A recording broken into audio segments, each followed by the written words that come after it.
Sokongan beberapa pemimpin bersatu terhadap Perdana Menteri Anwar Ibrahim membuktikan kegagalan pengerusi PN Muhyiddin Yassin sebagai pemimpin.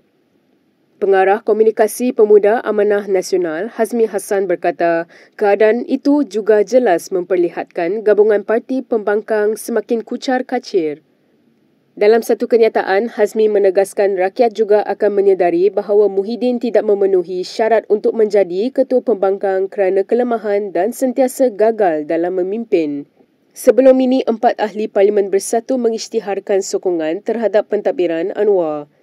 Mereka ialah Ahli Parlimen Kuala Kangsar Iskandar Zulkarnain Abdul Khalid, Ahli Parlimen Labuan Suhaili Abdul Rahman, Ahli Parlimen Gua Musang Muhammad Azizi Abu Naim dan Ahli Parlimen Jeli Zahari Kecik.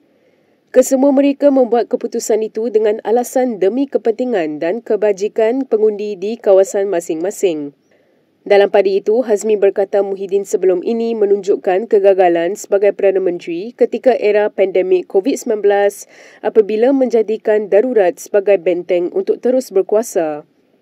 Tambahnya, kerajaan pimpinan Muhyiddin juga terpaksa dibubar selepas hilang majoriti di parlimen yang pertama kali berlaku dalam sejarah di Malaysia.